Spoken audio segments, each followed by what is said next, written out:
Hello, Governor. It's the MMA RAXPOD, isn't it, for UFC London?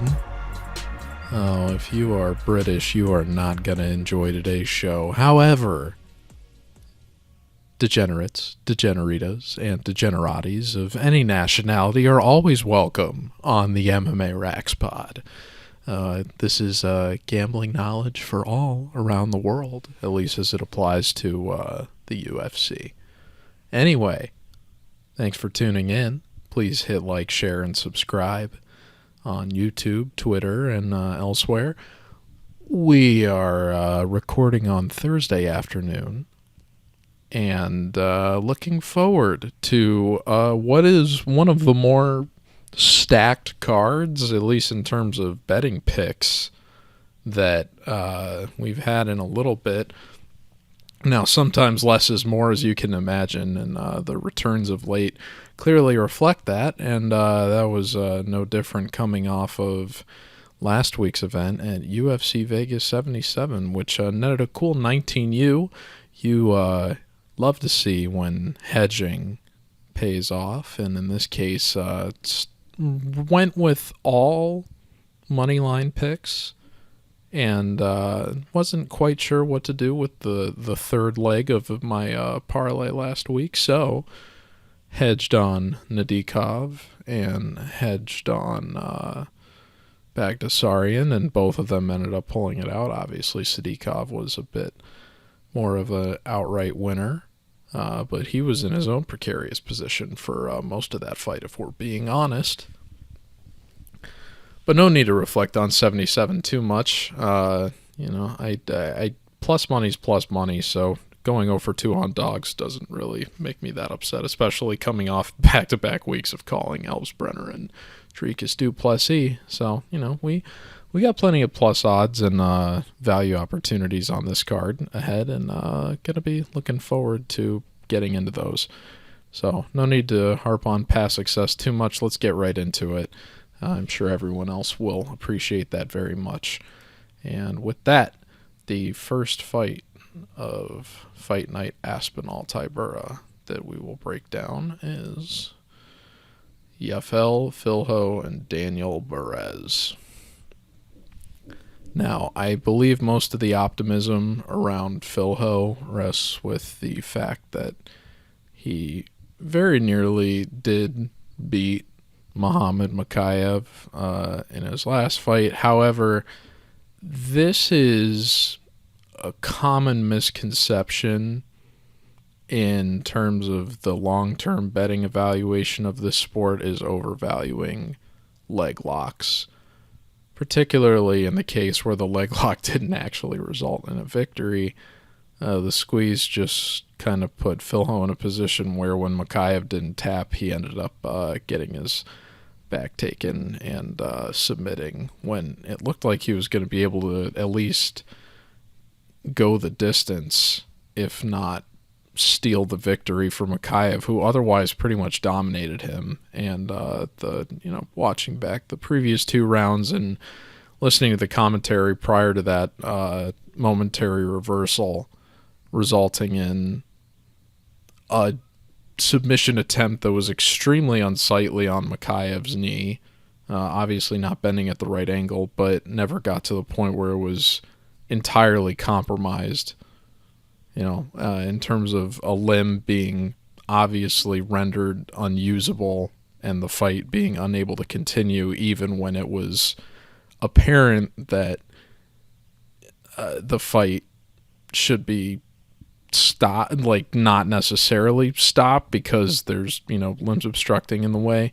I'm referencing the Paul Craig Jamal Hill outcome. If you've seen that armbar, in that case, you can see how once the limb was entirely gone, the fighter was still able to fight through it, just because the fight had not been called to an end, even though I would imagine Jamal Hill probably was thinking, why hasn't this been stopped? Because my arm obviously is gone.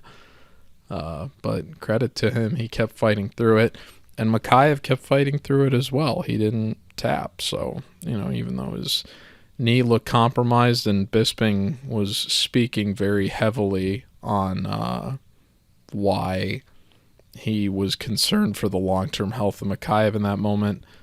The young guns, man, they can just bounce back from stuff a lot faster, I think, than some of the older guys that might wear attrition like that. So Makhachev at 22, I believe he's already got another fight on the books.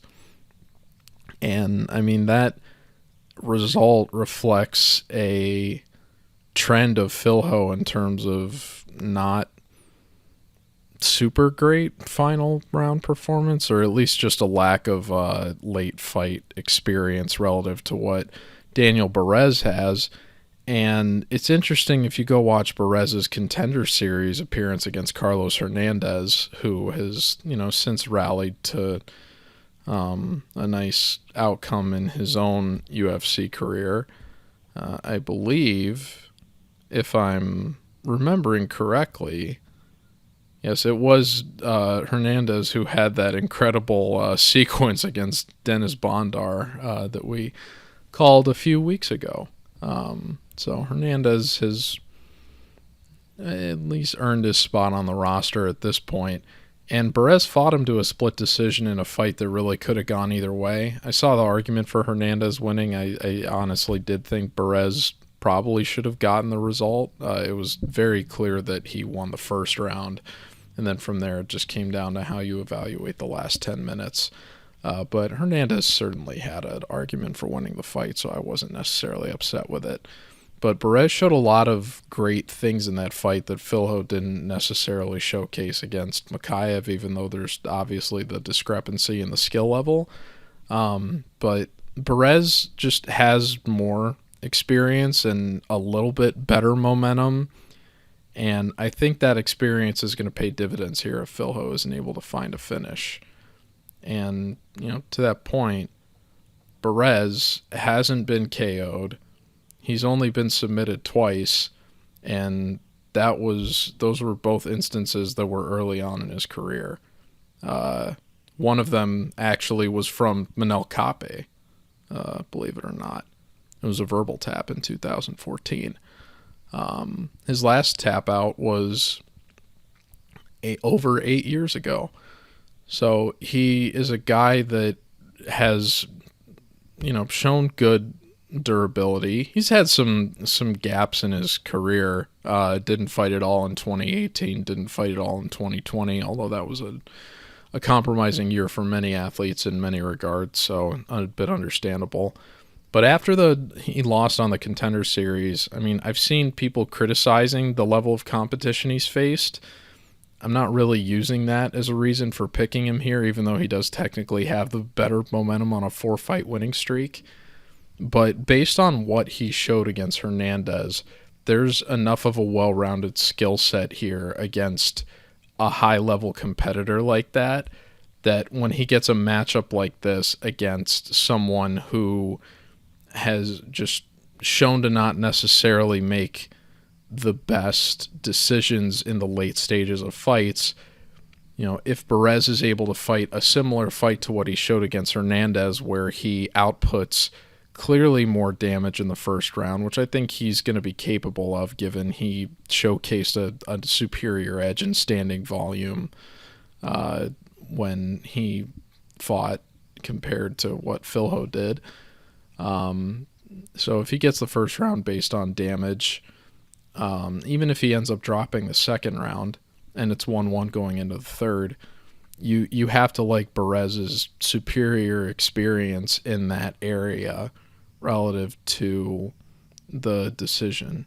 So this is the first fight on the card. I'm always wary of taking a favorite for the first fight on the card. In this case, I do like that Berez is available at plus odds at this moment. I know that as more cappers have started to get on Berez as the week has gone on. I know Philho was a popular pick earlier in the week, even when I was on Berez myself. But as the week has gone on, there's speculation that the line is going to flip at some point. So I would keep an eye on that going into the weigh-ins. And afterwards, I will be picking Daniel Perez at plus odds. I won't sweat it if he loses as the first pick of the night. Certainly not a lock by any means. But I do think that based on what he has shown, that he is the rightful side here, and I do like the price that he's available at. So give me Daniel Perez to kick off the evening. And that'll roll us into Chris Duncan and Yanal Ashmouz. You schmooze, you lose on this line.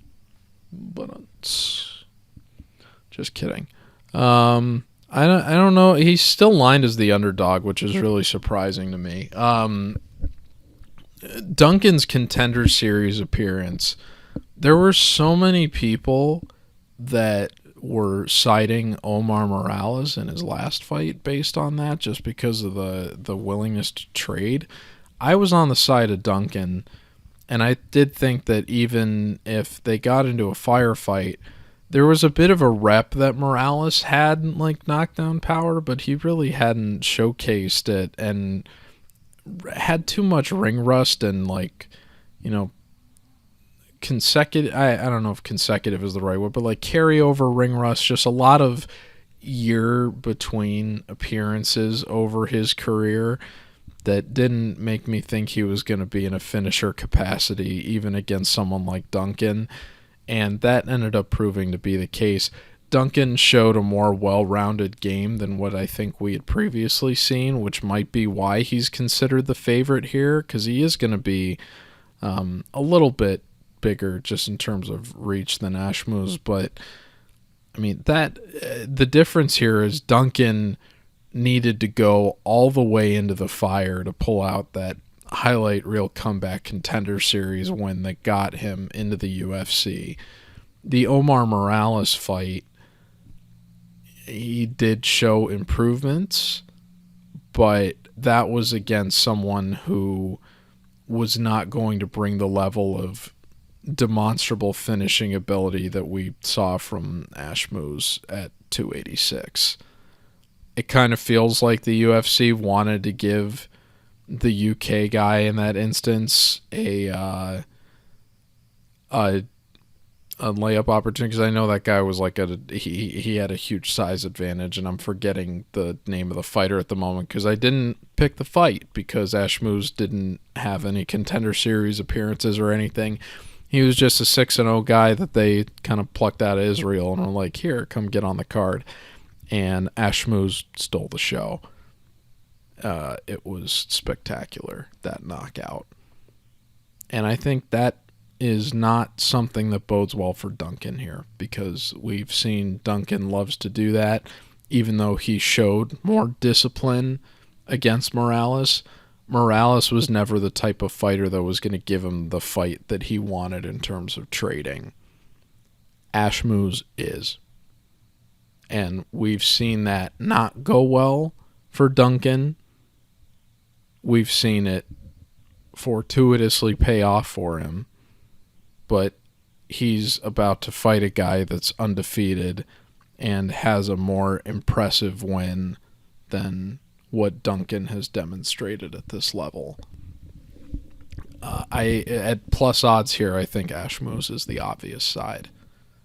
I'm surprised after that last appearance that this isn't at the very least a pick'em. It seems like people are very willing to forgive Duncan for his previous demonstrated habits, simply based on the fact that he was able to go to a decision against Morales. So I do think Ashmouz is the correct side here, and that's who I'm going to be going with. So two plus odds picks to start out the card. And now we get into a pair of no decisions. Makhmud Muradov and Bryan Barberena. I've seen a lot of people calling Muradov a lock. I guess go ahead and play him at 300 if you want. I have considerable reservations about doing something like that against a UFC veteran like Barberena. I remember it was only a year ago that Robbie Lawler was favored against Bryan Barberena, and I was at the bar feeling pretty good about my 5-leg parlay that was destined to cash that night, and watching people in agony seeing their Robbie Lawler bets go up in smoke as Barberena just rained down insane volume. Just absolutely laughable, ludicrous volume. And he could do that to pretty much anybody, and he is just like a absurd damage sponge. And in the case of Muradov, we just haven't seen, against super high-level guys, the UFC level finishing capability. The Trevor Smith result was in 2019. Trevor Smith has a 15-10 MMA record, and he hasn't competed since that loss. And he was coming off a year of ring rust when he did that. Andrew Sanchez just got a weird split decision win in PFL last month. So we know how his career's going. So what you have from there is a submission loss to Mearshart and a decision loss to rising prospect Caio Baralho, and the latter of which was 9 months ago, quietly, and that was his only appearance since August of 2021. So Muradov's not a guy that's fought a lot, hasn't had a lot of success, and this guy's a 300 favorite against a veteran like Barberena that has demonstrated really, really good volume. And I don't... Barberena's done the company favors too, like a lot of them.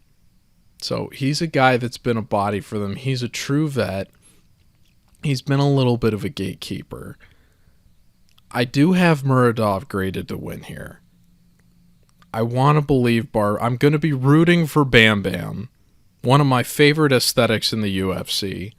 Part of one of the greatest UFC photos ever, that if you've seen that meme of, I think it's me and the boys in the GTA lobby or something, and it's like Holloway and Pereira and Bam Bam, and they're all in like very distinct Grand Theft Auto Online outfits, like Bam Bam's in overalls, and Sean O'Malley's in it too, and he's in like one of his white suits with his like pink hair and his perm, and it's just... Pereira's just in like fight attire. It's just like so funny. It's like just four very distinct personalities all rolling up in a squad. And that's what Bam Bam is. He's a character. And I'm going to be rooting for the character to pull out the win against Muradov, who hasn't competed very often and is frankly too expensive. There's much more interesting betting prospects on this card than rolling with a 300 favorite here. I would encourage you to look for them, and we will talk about them as the night goes on. But I'm going to talk about another fight that you shouldn't bet about next, which is Jamal Pogues and Mick Parkin. We didn't get a lot of film on Parkin, unfortunately. We did get a Contender Series appearance. However, even though credit to him, that was his first submission win. And I do not really like that, people try to poo-poo Contender Series, and I think it's interesting that in some cases, in terms of factoring in like UFC appearances, people try to say that it doesn't really count. The fact that the UFC Stats official website counts the stats as Contender Series appearances, that makes me feel good enough about them doing it that I should be viewing it to the same standard. And when you think about it in the context of these fighters' careers, it may not be as impressive to us because we haven't seen them fight, super high-level competition like the other people that are usually in the promotion already. But for a lot of these guys that may be no names or may have been trying to earn this opportunity for a lifetime already, this is the biggest moment of their careers. And for them to rise to the occasion above the pressure and shine, particularly when they get a result, there's something to be said for that. In Parkin's case, it was particularly impressive because he didn't have any submission victories in his MMA career, and he got his first one on his Contender Series appearance to go 6-0. So that, I think, is something that merits, props to him and consideration in that regard. But again, we haven't even seen this guy get to the third round in his MMA career yet. We really don't know what his gas tank looks like. And you compare that to a guy like Pogues, who has thrived on dragging these fights out and getting them to decision, but hasn't really shown fight-ending ability, and has kind of shown a lot of sloppy technique in his own right. I did make him a leg on, that card from hell earlier this year that I referenced on the last show, when he fought right before the infamous Zach Pauga Jordan Wright co-main. Mr. Pogues fought Josh Parisian in what was another sloppy heavyweight fight. Now, I was concerned enough about Parisian coming off a fight where he had basically had to pull out due to a panic attack, that I felt good about playing Pogues, and Pogues got a 30-27. However, he was fading late, gave up his back to Parisian, but by that point, Pogues had done enough damage over the opening 14 minutes that it was pretty obvious that he was going to win. But I didn't like his footwork at all. A lot of heavyweights have sloppy footwork, so it's forgivable, but Pogues is a guy that I believe used to fight at light heavyweight and has since moved up considerably. That makes me concerned about him fighting a guy who's naturally competed at heavyweight like Parkin, despite the inexperience relative to Pogues. But again, Pogues is 10-3, so he's had 13 MMA fights. That's twice as many as Parkin has had. But Parkin hasn't tasted defeat yet. He also hasn't tasted the third round. You can't feel good about the inexperience on Parkin's side, despite the fact that he's at plus odds. There's not a big argument there, I think, for value, compared to a guy like Pogues, who I don't believe he's been finished 3 times actually, so he does have more of the attrition. However, Pogues was finished. He was knocked out in his first fight. He hasn't been knocked out since. So, given most of the success that Parkin has been with knockouts, he just had his first submission victory. It's uncertain if he's going to be able to deploy that new weapon in his game at this high of a level going into this fight. Compared to Pogues, you never like to see a heavyweight that has to lean on dragging fights out to have success. And that's what we've seen with Jamal Pogues at the highest levels of his career. So this is another stay-off spot for me. I'll be watching this fight curiously because I do think even if either one of them loses, they're both going to be in, peculiar betting spots after this relative to who they get matched up with. So I'll be watching it with intrigue, not necessarily rooting for either guy, as I'll be rooting for Barberena in the fight before this. But I wouldn't bet this. I don't think there's really value on either side here, just given the uncertainties and the approach from the favorite that is generally not conducive to consistent success at this weight class, which he is not a natural in. So stay away from this one as well. The next fight is Joel Álvarez against Marc Diakiese. Now, Marc Diakiese is an interesting cat. He made a he's shown alarmingly poor fight IQ at various instances in his career, despite exceptional MMA ability, that have led him to letdown performances in many spots. Against Rafael Alves, he made a very curious decision to get in Alves's face prior to the fight while Buffer, I believe, was calling their names in the apex, and just set a very poor tone early. And I believe Alves caught him and jumped guillotine and was able to steal a victory from him. And Alves is since off the roster, so that probably was not a fighter that Diakiese should have lost to. I believe he closed as close to a 300 favorite against Michael Johnson, and I, in that fight, encouraged people to take the plus 2.5 rounds because I was confident that him and Michael Johnson weren't really going to be in a position to finish each other. I thought Johnson would get the better of the striking exchanges, and that if Diakiese wanted to win, he would have to implement his wrestling. Diakiese, once the wrestling failed, proceeded to do far more gesturing and just kind of bizarre jawing and showmanship than actually, trying to set the tone with the striking exchanges as Johnson did, and that's why Johnson got the decision. So we've seen Diakiese just through really, really alarmingly poor fight IQ cost himself important results in his career. And he's not a guy that, despite his perceived striking success,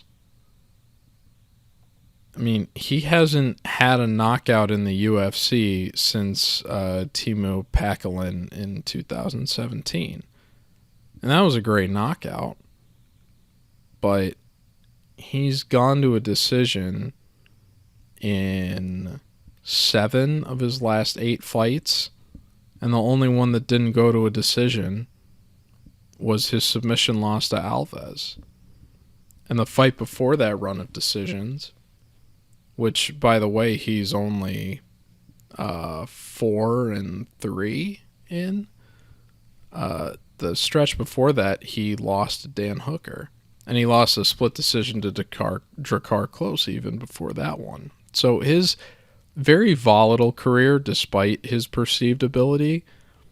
However, he's an underdog fighting at home here. So that makes him a much more appealing spot. And he gets it against a guy that hasn't competed in over a year in Joel Álvarez, who we have consistently seen is far too willing to accept position from his back and hunt submission attempts. It's one of the greatest downfalls of fighters that thrive on jiu-jitsu. And even though Álvarez has the tools to win the striking battles here, it's not certain that he's going to be able to. And we've consistently seen ring rust present issues for fighters in terms of easing themselves back in when they've been off.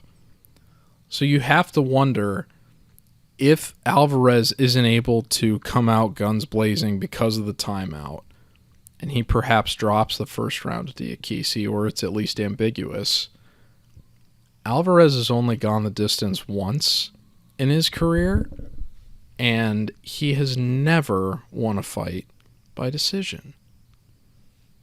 So you have to wonder, against a guy like Diakiese, who's fighting at home with the crowd on his side, that has gone the distance 13 times, and despite a inconsistent record of success and decisions in the UFC, for his career overall is still operating at a 73% clip in the final round. if Diakiese is able to get his wrestling deployed, which is what led to his success in the most recent victories, and he's able to do it against a guy that has 0% takedown defense. We saw that against Arman Tsarukyan and how it went for him. I don't think Diakiese's going to be able to land an elbow between the temple that leads to fight-ending damage against Álvarez the way that Tsarukyan did. But I think the tools to control are there, and the submission success for Álvarez, I don't expect him to be sharp enough after taking damage through the first half of this fight to be able to find something for Diakiese as the fight progresses and he gets further into a territory where he just doesn't have any success, not only success but experience in MMA period. So very, very obvious paths to victory here for Diakiese if he's able to just outlast. And I think he's going to be able to do that. And he'll have the crowd to help him as he has his moments of success.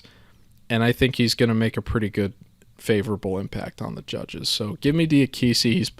He was over plus 200, I think, prior to the start of the week.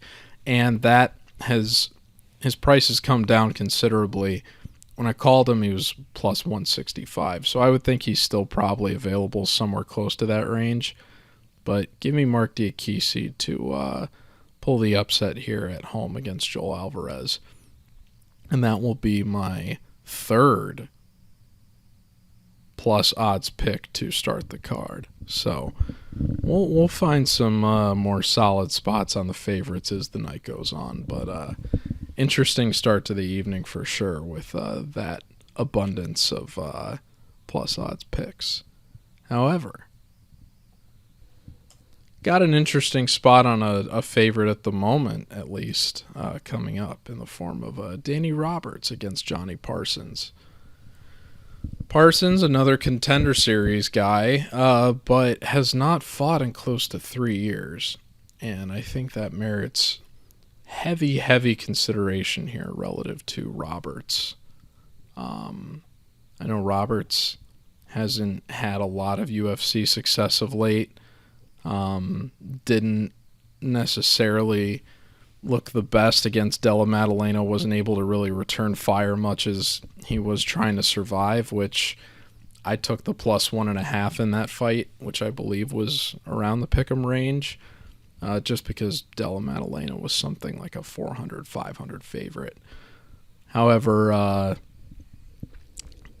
it did not look so great in that appearance. But it was interesting. I went and kind of looked through. I saw people were noting he had, his shoulder surgery, which I believe happened between 2019 and 2021, and got a split decision over Ramzan Ameev in his return that many people believe he shouldn't have actually won. In that case, you could make an argument that he is 0-3 since returning from his surgery. Now, the 3 names that he's got on his resume of fighting since then are probably 3 of the best guys that he's faced overall. So to have your biggest level of competition come as you're trying to make a return from a shoulder injury, that's a tough thing to navigate. I was at UFC 274. And I watched the entirety of the Roberts-Trinaldo fight with my own eyes. And I remember actually the person sitting next to me coming back from the restroom during that fight and asking me what happened. And I remember describing to them that I thought the round that Trinaldo fought in the second could have been a 10-8 round based on the late takedown that he had. So I thought as long as Trinaldo, I remember telling the guy as long as Trinaldo survives this third, he's probably going to end up getting the decision. And I was, my thinking was correct and reflected in a 30-26 that Trinaldo ended up getting. But as, time goes on, despite the fact that I was there, I had somewhat forgotten that Roberts had actually fought a pretty competitive final round, and that the 10-8 round had actually come in the second round of that fight. So I had been trying to, incorporate that into my thinking of this matchup. Like, how would Roberts, have we really seen enough from Roberts to think that he's going to be able to handle even a guy of Parsons' caliber here?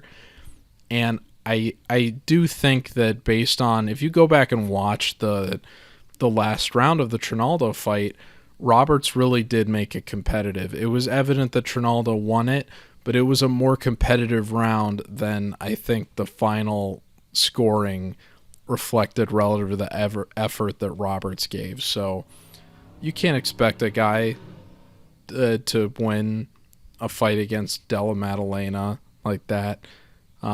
He had a more competitive fight than the Trinaldo final score indicated. The Emmy fight, it is what it is. But he did end up getting the win there, at least. Now, Parsons, I actually don't think that he won his Contender Series appearance, and it was a split decision, but it was very close. He was fighting a 24-year-old that was able to hurt him earlier on. But the thing that really concerns me about Parsons relative to Roberts is, both these guys are sloppy, but, some people like to say there's levels to this game. Well, there's levels to the sloppiness, too. Roberts is sloppy in that, he'll throw a very nice spinning attack, and it'll look clean, but, it'll be out of range or won't connect, and it might result in him, falling over or something. Those can create scramble opportunities that, an opportunist like Josh Culibao, who we'll get into in a moment, can use to snatch up your back and get a submission out of nowhere, as he did against Milsik Bagdasaryan. So you don't like seeing those, but those are still better than the sloppiness like what Parsons displays, where that guy is like easily telegraphed, and you'll see him like try to like throw an elbow or like a front kick and just like be way out of range, or just like swing without moving his feet and be out of range and just come up with nothing but air. So it, Roberts is at least aesthetically sloppy, and you have to feel good about that relative to when his spinning attacks will like actually connect, because they're at least being thrown effectively, if not targeted correctly. Parsons just looked not sharp, and that was in his most recent appearance, which was over 3 years ago. One of the followers commented on the tweet that had this pick earlier this week with an interview from Parsons, in which he spoke about having to take time off from training to recover from concussions he had faced. That is an interesting admission, because Parsons has only been knocked out once in MMA, and it wasn't even an actual knockout. It was a doctor's stoppage in his first pro appearance in 2013. So for him to admit that he's been dealing with that is interesting. And he hasn't had any appearances in MMA for almost 3 years. So you have to wonder where he is at in his career arc relative to a guy like Roberts, who's fighting at home and is in a situation where he's kind of fighting for his job, and it feels like the UFC is throwing him a bone here. I could even honestly see Roberts retiring if he gets this win at home. I would kind of hope that he does, because I really don't know how much his chin has left, and that is the one thing that Parsons is going to have here. Is Parsons will have the power, if he lands, I think, to hurt Roberts in a way where Roberts just does not react well to damage at all. But otherwise, all the other upside here, I think, is with Roberts. So I am going to be picking Danny Roberts. I want to make him a leg so bad, but I'm just so worried that it's just going to take one clean shot from Parsons and Roberts' entire demeanor is going to change. And if that moment of confidence is enough to kind of wake Parsons from his ring-rusty slumber and help him get the result that he needs. I do think they're trying to throw Roberts a bone here, but I don't know if he's going to be able to capitalize on it. So give me Danny Roberts. And that'll take us to Davey Grant and Daniel Marcos. Marcos was one of my first plus odds picks of the year in 2023. I believe it was actually at UFC 283, if memory serves. I went back and watched that fight and was pleasantly surprised with what I saw, because I do think that it's going to be interesting to see Davey Grant get exactly the kind of fight he wants, but he's getting it against an opponent that is younger than him and honestly better at the things that Grant does that allows him to have the most success. Grant doesn't really do a great job of protecting his head, but he does have really good footwork in these striking exchanges, and he also has good volume, and that combined with the power that he has usually makes him enough of an overwhelming force. But he's coming up against a guy in Marcos who is very defensively sound, not only in terms of the striking, but also in terms of the takedown defense. So he's very good at forcing striking exchanges into terms that he wants. He's good at pursuing guys in the open feet to kind of put together combinations. And he is very much an Aitland striker in that he will blend the clinching with those chasing moments to get knees in and kicks to the body, combined with the low kicks, knees out of the clinch. It's just very good at setting up strikes using pretty much everything available to him, but never really overexerting himself. We haven't seen the kind of power from him that Grant has, so that is the one thing that Grant's gonna have going for him. But Marcos obviously is undefeated and he's never been cracked, so I think Marcos is in an excellent spot here. It does feel like Grant's kind of at the end of his career. He was going to lose the Ass and Cow fight, and had Keith Peterson not committed a completely ridiculous officiating blunder. I believe it was Keith Peterson. It might not have been Keith Peterson, but I think it was. In any event, the stand-up in that fight was ridiculous. I think it was Keith Peterson. But that fight should not have been stood back up. Ass and Cow, if he was able to maintain his dominant position for the last minute, was going to win, and instead Grant got bailed out and got a submission victory. It was devastating because Ass and Cow retired that fight, and it cost him his retirement win. So Grant, I'm not saying Grant is on borrowed time because of that, but he is 37 years old here facing a 30-year-old that is more equipped to fight the kind of fight that Grant wants, despite the power disadvantage. So give me Marcos here. I would expect him to get it done by knockout given the attrition that Grant has and the age gap. But I wouldn't be surprised to see him get something like a 29-28 decision either, depending on what happens over the opening 10 minutes. So give me Daniel Marcos. And I do believe I am going to be making him a leg because the value is very good this week. But, I'm kind of deciding between him and Roberts right now. Roberts has the stronger grade, but again, I'm just so worried about the damage tolerance. And I do think that there's a bit more security with Marcos, even though he's got a much more proven opponent than what Roberts is facing. So that's going to do it for the prelims. And now we will move on to the main card. And the first fight on the main card is Lerone Murphy and Josh Culibao. So I just briefly mentioned Mr. Culibao in his most recent result, where he was getting pretty handily beaten on the feet by Melsik Bagdasaryan. His mouth had been bloodied and he was being kicked in the torso and not enjoying anything. And on just kind of like a random return, both guys just ended up misstepping into each other. Melsik fell over, and Culibao very opportunistically snatched up his neck for his, I believe, first UFC submission win.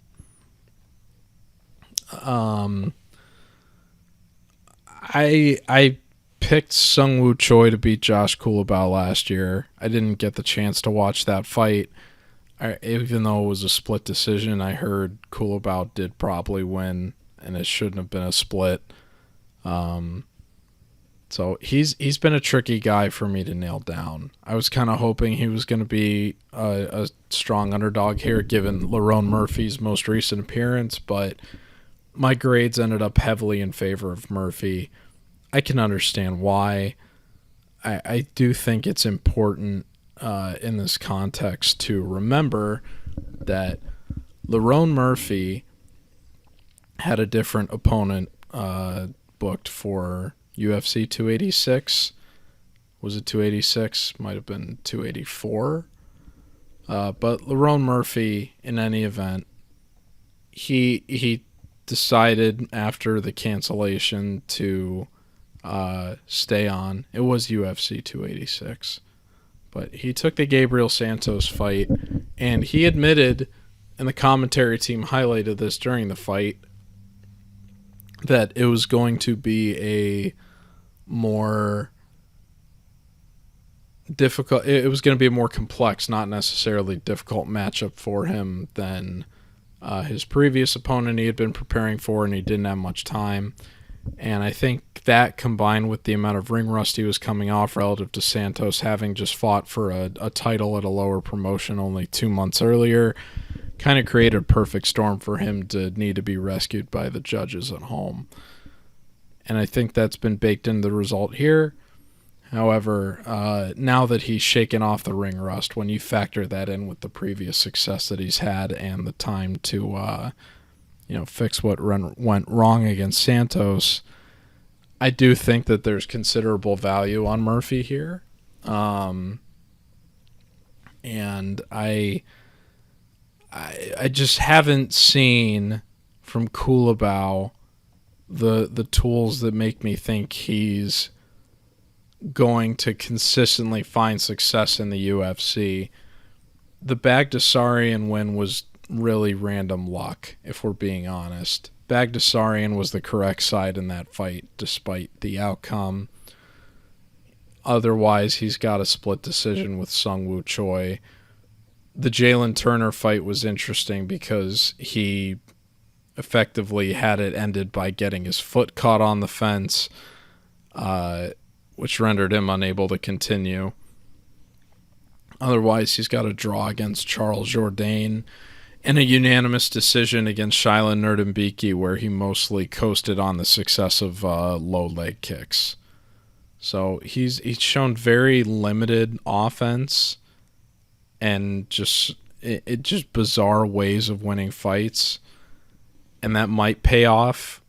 If he had been fighting Murphy under the conditions Murphy had in his last fight, short notice with a long layoff, I think Culibao would probably have a better shot here and would be more justified in the price tag he has.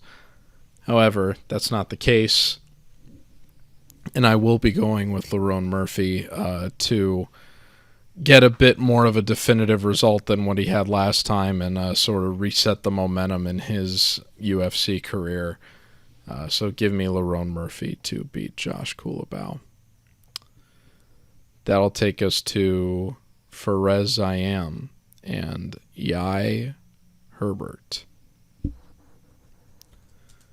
So Ziam, I'm not quite sure, but I think he did get cut at one point, and has since come back, which I thought was interesting because he really didn't have any blemishes on his resume beyond the McKinney shortcoming, which has since through other fighters like Matt Frivola, proven to be, you hate to call it a fluke, but you see how that kind of only success in first round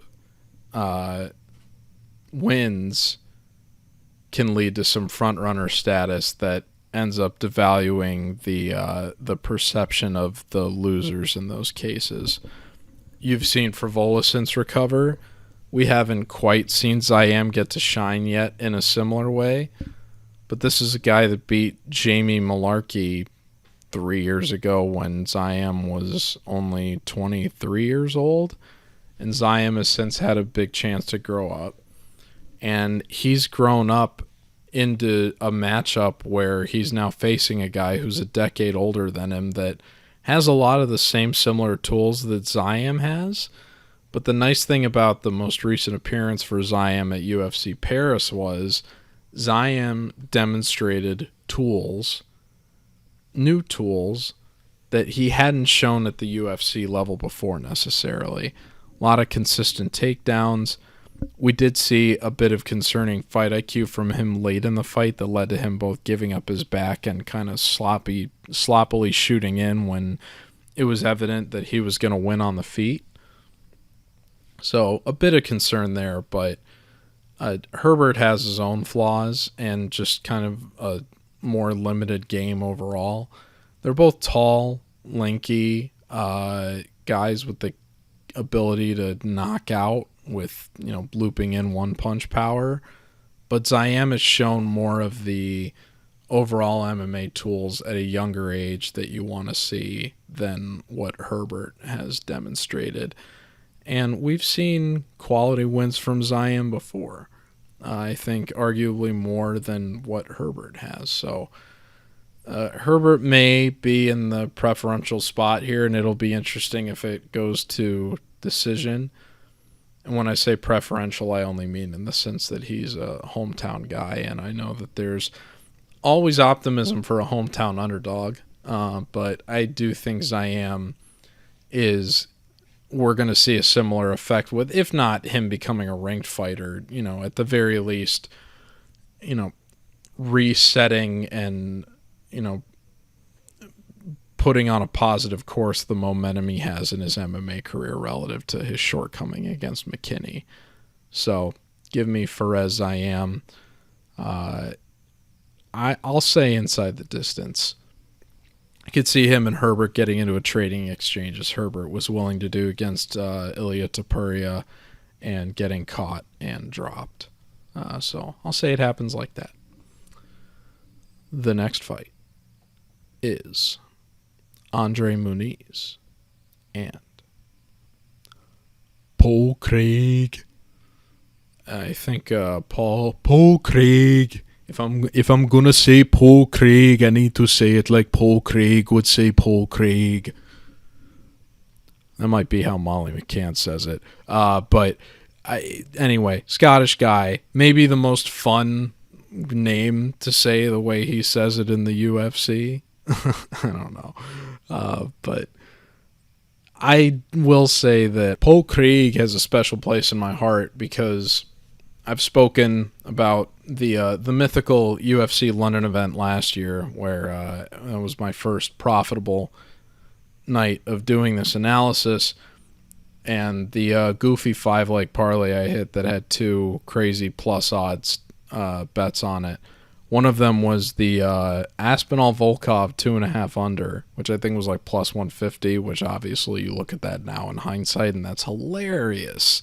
But the other plus odds play I hit that night was Paul Craig over Nikita Krylov, because I recognized Krylov was coming back from a lot of ring rust, and Paul Craig was on a run of submission success and was going to be sharp, and I figured that Krylov would make a mistake where Paul Craig would have value on capitalizing at plus odds to get a submission win. And Paul Craig got beat up for a lot of the opening round. But Krylov, just from keep returning into the guard, trying to land strikes from the top, and just being rusty, got caught in Craig's triangle, and Craig was able to get the win. And that was, for me and my betting analysis, to see that before it actually happened and then watch it actually play out exactly as I thought it would at plus odds was one of the most vindicating moments for me in the beginning of doing this. And, you know, if you're someone who is trying to kind of develop your own approach and in a long-term capacity as I have, you know, moments like that can really, you know, set off your inspiration and your desire and your drive to do this. So to see Paul Craig at, I believe he was plus 185, get that win over Krylov exactly the way I thought he would do it, those are special wins. So Paul Craig will always have a special place in my heart because of that. A guy like that has that kind of high-level submission ability, unfortunately, the other side of it is, you know, the guard goblinship that I've referred to in recent episodes of this show, with guys that are just too willing to accept position. I believe Kimwella Kirk is a recent example that I highlighted from UFC 290. So that you see a lot of the similar things with Craig in the example I just referenced with the Krylov fight even. But then obviously the Volkan Oezdemir result was borderline inexcusable. And then he really didn't have anything for Johnny Walker. In a previous fight where I took the minus 1.5 rounds and was rewarded for that. And I see a similar outcome here. I have André Muniz graded a win because I think Muniz has more tools on the feet, which is where the fight starts, and has his own submission success relative to Craig's, where if the fight goes down there, I think he's going to be able to, if not survive, find his own finish. If you're Craig and you're willing to go to your guard and Muniz is able to break that because he's his own submission ace, you got to be worried if Muniz is able to get to mount somehow his ability to set up an armbar from there, because the guy's got the best armbar on planet Earth, bar none. He already put Jacare Souza out with it. And Joe Rogan and Daniel Cormier, you can ask them how viewing that from ringside went. So I think it's possible Craig could catch him in a mistake. I think a good example of when you have two guys that are willing to engage in a high-level grappling battle like that, you know, they end up rolling with each other. We don't get to see it super often in the on like main cards in the modern MMA, but we did get to see it this year when Nikita Krylov fought Ryan Spann, and Spann opted to keep the fight on the ground somewhat surprisingly, I think given some of the success Krylov had on the feet. And you saw how they kept, you know, deploying submission attempts on each other, but rolling and flowing with each other on the ground until eventually Krylov was able to capitalize on a mistake that Spann made and catch him in a triangle, much as Krylov had happened to him when he fought Craig. Although obviously in that case they weren't rolling. Krylov was just outright striking out of top control and trying to do damage. But you see how that kind of mutual hunting for the submission, which is going to be in play here for Muniz and Craig, can lead to an early finish. So when you factor that in with the fact that neither of these guys are good performers beyond the first 5 minutes when a fight drags out to that, Craig obviously has had some last-minute come-from-behind submission wins. Obviously, the Ankalaev result comes to mind. But for the most part, you look at the UFC and Contender Series, arcs of these guys' MMA careers, and you see that well over more than half of the results have ended in the first round, or at least in the first half of the 3-round fights they've had. So right now, the rounds are a pick'em, so I'd go get the -1.5 at -105. I think that's a very, very nice play if you're not as confident with some of the other underdog picks that I pointed out here. So give me the -1.5. I have Muniz graded to win, but at his price at 200, the money line definitely isn't worth it. I think the rounds is the much more capable play here. And that will take us to Nathaniel Wood and André Fili. Oh, touchy-feely. This is another interesting one. Wood is... I know there's a lot of optimism around him because, you know, he's another UK guy, and this is certainly the highest profile opponent he's gotten. Obviously, I picked Jourdain to beat him, and I believe Jourdain was favored, and that did not go well at all. Maybe Jourdain wasn't favored. I'm not quite sure, but I know Jourdain had it was a very, very big letdown performance at UFC Paris relative to, Wood's own arc. But it feels like a lot of Wood's... There's just a desire for Wood to be something that he hasn't shown he can be at this level. And the reason is, you look at his career arc and it makes sense. He won after he won by submission on his only Bellator appearance. He won his next 4 fights by knockout in Cage Warriors, 3 of which were title fights. And all of those title fights ended in the first round. So everybody saw the knockout success on Cage Warriors and they thought, "Oh my God, this is the next UK guy. This is it."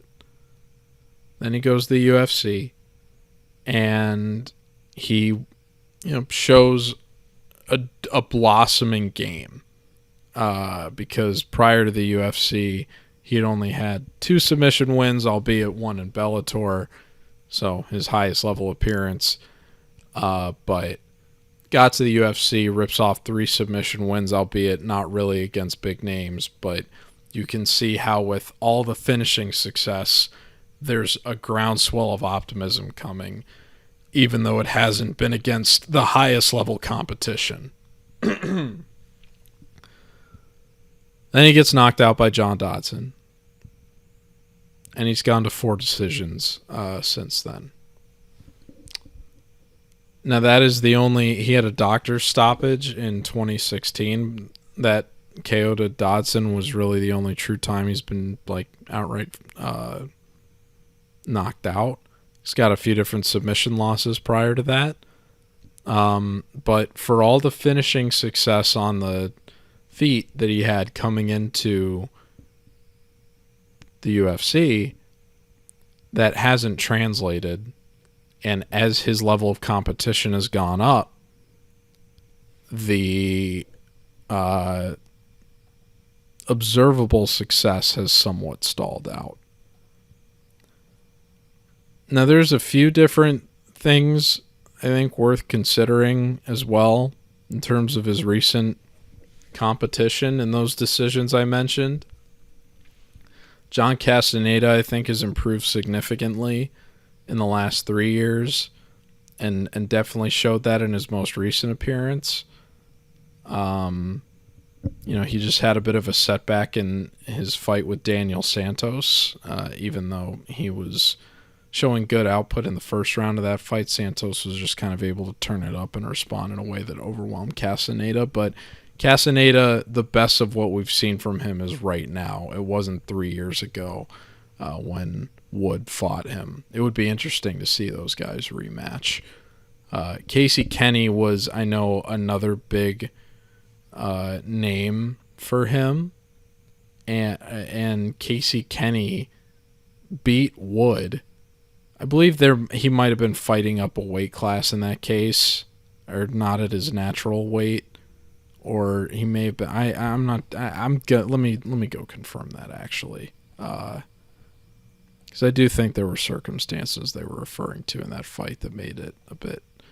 Yeah, it was a catch weight. I'm not sure what it was. We'll say it was 140. But point is, a bit of a weird circumstance there. But Casey Kenny, after that, lost to Dominic Cruz by split decision, and then lost to Song Yadong by split decision, and we haven't seen him compete since. And otherwise, you've got Charles Rosa, who I believe he was like a 500 favorite against a UFC London last year, and I said take the plus 2.5 on that because Rosa will probably survive, and was able to kind of do the zombie routine through the leg kicks in order to get there. But Rosa was not really giving him anything that was ever going to present a threat, like a legitimate threat, which was reflected in the betting odds. And then the Jourdain fight happened. Jourdain had probably one of the biggest letdown performances of his career. And it was a fight that he probably shouldn't have been having anyway relative to the fight he had just lost against Shane Burgos. So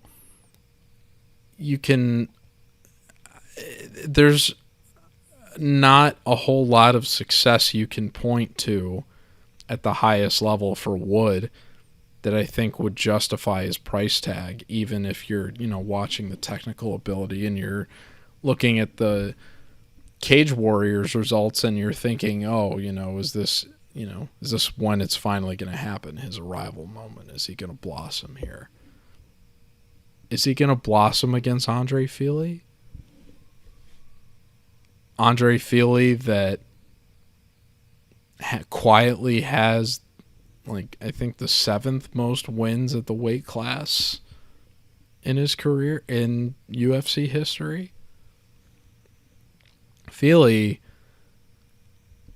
should have gotten a unanimous decision against Algeo. One of the greatest mishaps of Chris Lee's judging career last year was giving the 3rd round of Algeo Fili to Bill Algeo after Algeo was controlled in his back from a back triangle. The entire round, basically. Lee opted to give the round to Algeo because Algeo was just kind of wildly, blindly swinging back and had his face cut open and was bleeding down onto Fili's face. And because the blood from Algeo fell onto Fili, it looked as though Fili had been cut open by Algeo doing that. It was so stupid.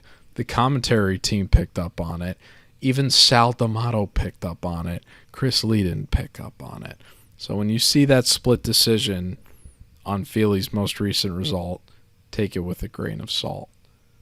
That being said, he's on a similar timeline in terms of most recent competition that Wood is.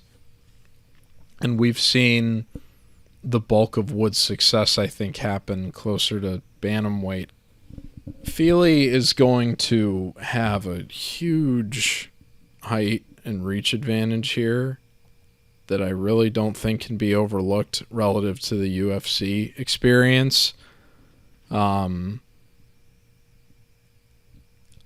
He doesn't quite have the power that you would like at this point, given he's not going to have the volume advantage, I don't think. However, Fili does a better job of mixing it up than Wood does, and has nearly twice the experience going the distance that Wood does, even though Wood's had good experience going the distance in his final round in his own MMA career.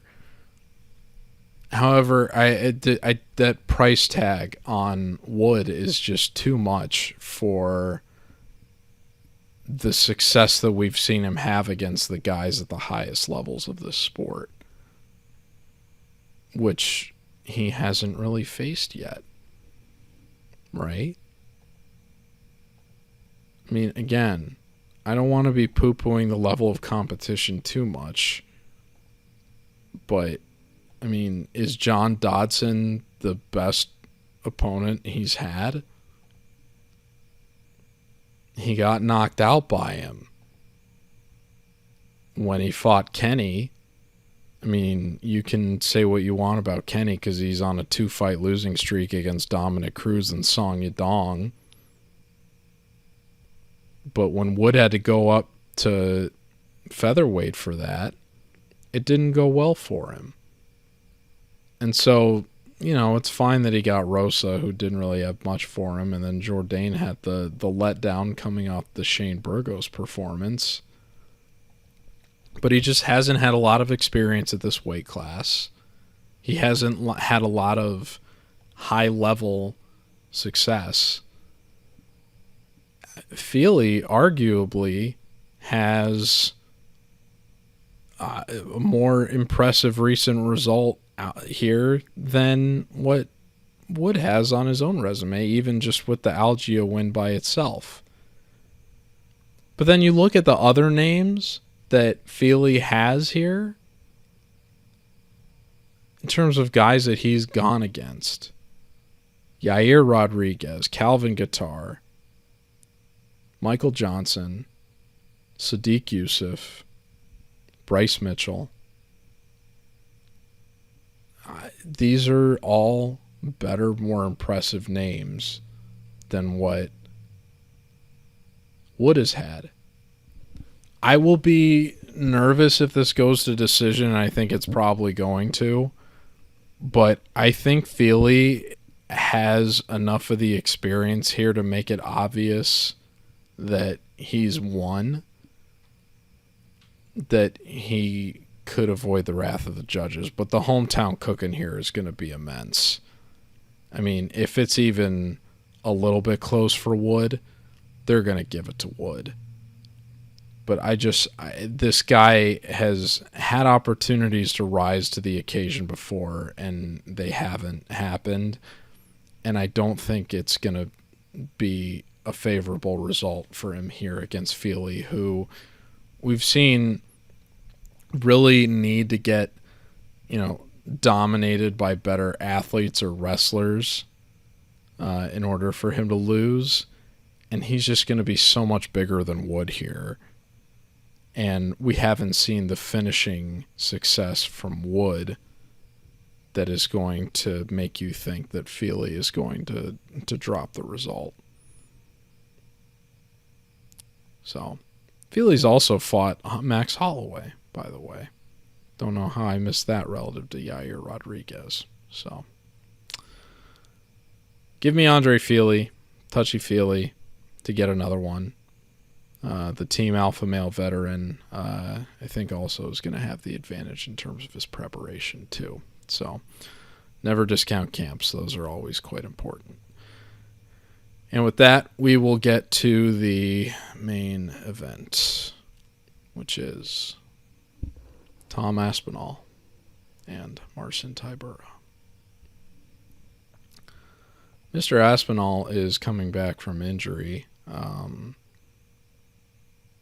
Last year was particularly devastating watching that happen because I had already been out for the evening when at Aspinall Blades a year ago in London.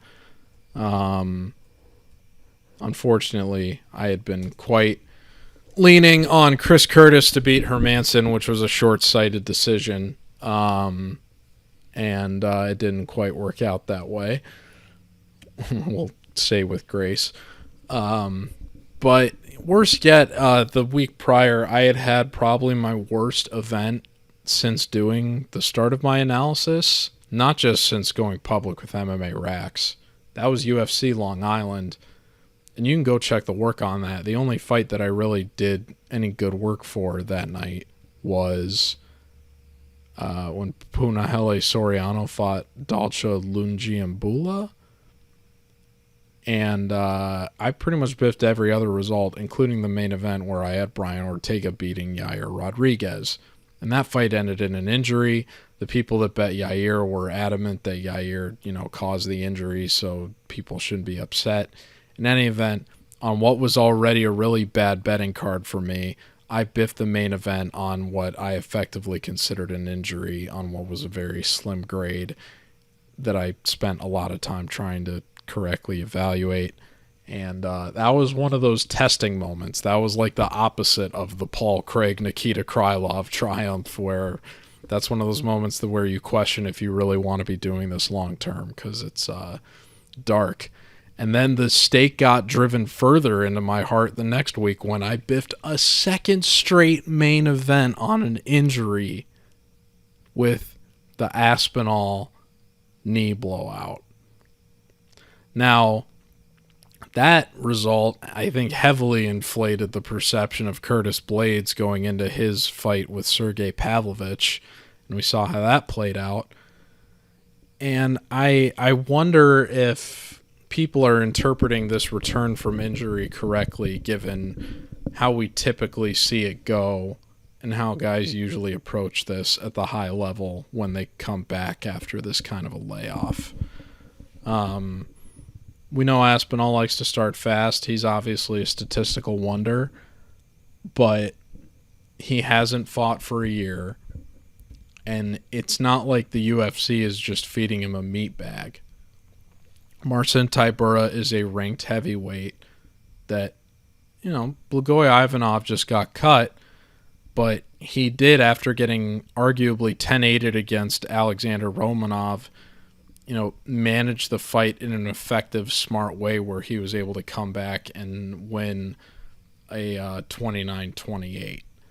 So I do think Tybura's got enough resistance ability here where when you factor in that against Aspinall having such a long layoff that is injury related, typically when you see fighters come back, you see them not be as effective in deploying the game plan that they want correctly right away. And that makes me wonder if this fight is going to get out of the first 5 minutes, and then when Aspinall has been warmed up and has had an opportunity to re-strategize, how quickly then is he going to be able to go in and implement his game plan to get the result that he wants against Marcin Tybura?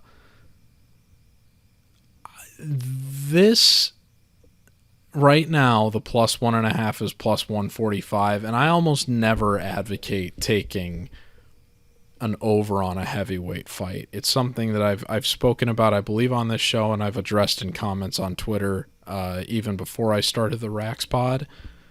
But I think this is a special circumstance in that we know Aspinall is, this is a spot for him to win. It's perfectly obvious, and that's reflected in the betting line, which is why he's probably going to be out near a 500 favorite by the time this fight closes. What's more ambiguous is what is the result going to be. The narrative here is that he's going to want to come out and set the tone and immediately, work to get the finish. And he'll have the tools to do that. And he's got an age gap here he can capitalize on in terms of coming out and pouncing. But historically, from fighters in similar positions, that is not what we have seen in terms of that first round urgency. Not necessarily the urgency in fighting the finish over the course of the 15, or in this case 25 minutes, but in terms of getting it this early on in the fight, like where it would render the under in this case within playable range, given the heavy juice that's on that in this case, it's hard to feel good about that given the countervailing forces in play with both Aspinall and the resistance from Tybura, who's been finished multiple times in the UFC in the first round before. However, in one case it was once inside of a minute against a guy who was an otherwise very sloppy finisher overall in Augusto Sakai.